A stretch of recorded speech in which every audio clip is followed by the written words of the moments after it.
এই ধরনের চারা গাছের ক্ষেত্রে গাছের বৃদ্ধি এবং চারা গাছের কোষ এবং কাণ্ডকে শক্ত করতে আম গাছের এই যে মুকুল আসতে শুরু করেছে, এই মুকুলের সঙ্গে যে সমস্ত পাতাগুলো, সেই সমস্ত পাতার ক্যালসিয়াম যোগাতে লেবু গাছের এই যে নতুন পাতাগুলোর কাণ্ডকে শক্ত করতে এবং ফুল ফল ধরে রাখার মতো পরিবেশ তৈরি করতে একটি খাবার ব্যবহার করতে হয়। আর সেই খাবারটি কি, সেটা নিয়েই আজকের ভিডিও। নমস্কার, আমি দেবজ্যোতি, কুচবিহার থেকে। আর আপনারা দেখছেন রান্তুর ছাদ বাগান। প্রতিদিনের অভ্যাস মতো আজও চলে এসেছি একটি ভিডিও নিয়ে। আর এই ভিডিওতে আজকে আপনাদেরকে দেখাবো বা জানাবো যে সমস্ত গাছ আপনাদেরকে দেখালাম, চারা গাছ, আমের মুকুল এবং লেবু গাছের যে নতুন নতুন ডাল আসতে শুরু করেছে, এ সমস্ত গাছকে কী খাবার দিতে হয়, যে খাবারটি স্প্রের মাধ্যমেও দেওয়া যায়, আবার দানা হিসাবে টবের মাটিতেও দেওয়া যায়। তবে আম গাছ এবং লেবু গাছের ক্ষেত্রে এই খাবারটি কিন্তু স্প্রে করে দিলে সবথেকে ভালো হবে। এবং চারা গাছের ক্ষেত্রে দানা হিসেবে যদি মাটিতে দিয়ে দেওয়া যায়, বেশি কাজ করবে। আপেল গাছে পুন করে দেওয়ার পর ফেব্রুয়ারিতে যখন ফুল আসতে শুরু করবে, সেই সমস্ত ফুলের সুরক্ষা দিতে এবং আপেল গাছে একটি রোগ দেখা যায়, সেই রোগ থেকে মুক্তি দিতে এই খাবারটি কিন্তু ব্যবহার করতে হবে। আবার ফলের আকার আকৃতি বৃদ্ধি করতে, ফলের মিষ্টতা বাড়াতে এই খাবারটির ভূমিকা কিন্তু অনস্বীকার্য।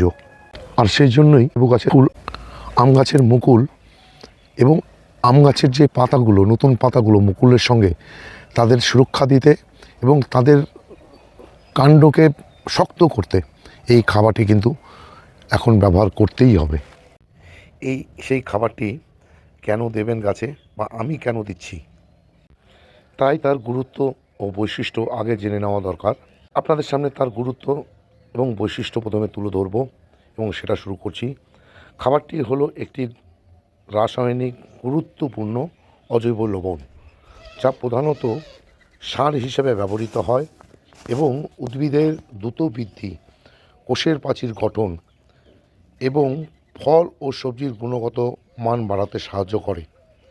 এই খাবার ব্যবহারের সুবিধা হচ্ছে উদ্ভিদের দ্রুত বৃদ্ধি ও ফুল ধারণে সাহায্য করে থাকে, ফলের দৃঢ়তা, আকার এবং সংরক্ষণের যে ক্ষমতা সেটাকে বাড়িয়ে তোলে এবং ফলের ফাটল প্রতিরোধ করে, ফলের মিষ্টতা বাড়িয়ে তোলে, গাছের নাইট্রোজেন সরবরাহ করে গাছের গ্রোথ বাড়িয়ে তোলে, মাটির স্বাস্থ্যের উন্নতি ঘটায়, অন্য সার ও কীটনাশকের সঙ্গে সামঞ্জস্যপূর্ণভাবে কাজ করে থাকে।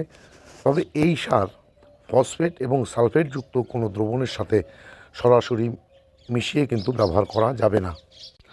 আর সেই খাবারটি হলো একটি রাসায়নিক খাবার, ক্যালসিয়াম নাইট্রেট।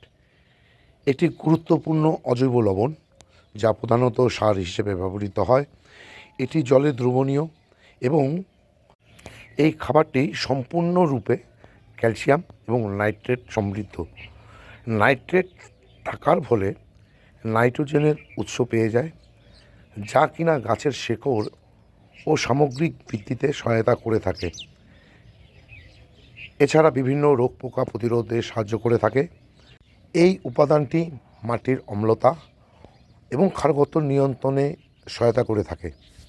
এই যে খাবারটির কথা এতক্ষণ থেকে আপনাদের বলছি, এই খাবারটি রোগ প্রতিরোধের ভূমিকা কী?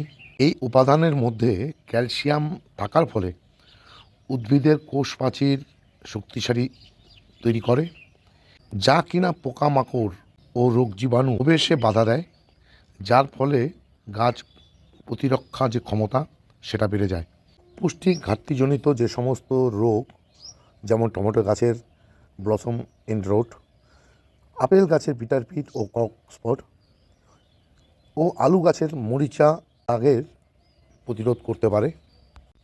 এটি অ্যান্টিঅক্সিডেন্টের যে কার্যকারিতা সেটাকে বাড়িয়ে তোলে এবং জৈব রাসায়নিক চাপের থেকে কোষকে রক্ষা করে, যা গাছের স্বাস্থ্য ভালো রাখতে সাহায্য করে থাকে। এছাড়া এই সার মাটিতে থাকা পটাশিয়াম, ম্যাগনেসিয়ামের মতো পুষ্টি উপাদান শোষণ বাড়াতে সাহায্য করে, যা সামগ্রিকভাবে গাছের পুষ্টি ও স্বাস্থ্যের উন্নতি হয়ে থাকে। এই যে সার প্রয়োগের পদ্ধতি, সেটা স্প্রে এবং সরাসরি মাটিতে কিন্তু ব্যবহার করা যায়।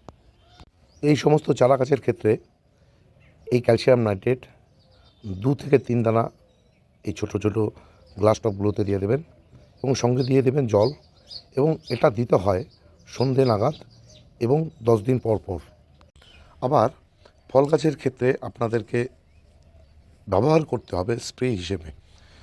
যদিও গাছের স্প্রে থেকে টবে সরাসরি দিলে কার্যকরী ক্ষমতা বেশি বাড়ে, যেহেতু ক্যালসিয়াম ইমোবাইল, সে উপরের দিকে যে সমস্ত পাতা বা মুকুল তাদের কাছে পৌঁছাতে পারে না, তাই তাদেরকে স্প্রের মাধ্যমে উপর থেকে দিয়ে দেওয়া হয়। আর তাই ক্যালসিয়ামের দ্রুত সমাধান করতে স্প্রে এবং দীর্ঘমেয়াদী উন্নতির জন্য মাটিতে প্রয়োগ করতে হয়।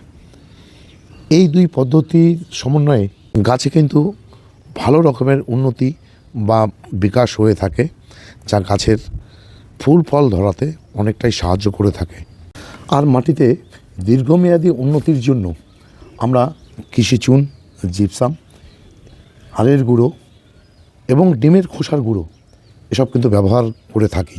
যদিও কৃষি চুন এবং জিপসাম এ দুটো হচ্ছে খনিজ পদার্থ, আবার ডিমের খোসার গুঁড়ো, হাড়ের গুঁড়ো সব কিন্তু জৈবভাবে ক্যালসিয়ামের উৎস।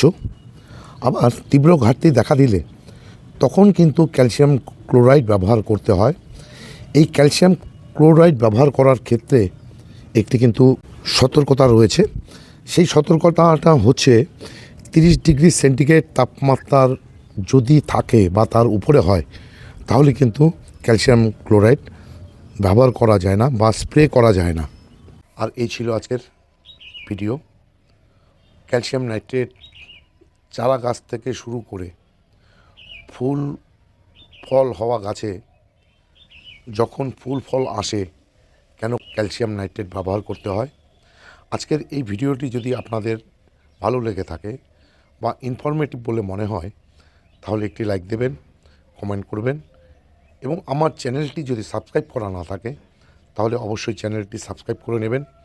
কেননা প্রতিদিন দুপুর 2টোয় আমার এই চ্যানেলে কোনো না কোনো ভিডিও চলেই আসে। সেই সমস্ত ভিডিও দেখতে হলে বা পেতে চাইলে আমার এই চ্যানেলটিকে সাবস্ক্রাইব করে নিতে হবে। এবং আগামীকাল আবার আসছি একটি নতুন কোনো ভিডিও নিয়ে। সেই ভিডিওটি দেখার অনুরোধ রেখে আজকে শেষ করছি। সবাই ভালো থাকবেন, সুস্থ থাকবেন, সবুজের সাথে থাকবেন। ধন্যবাদ।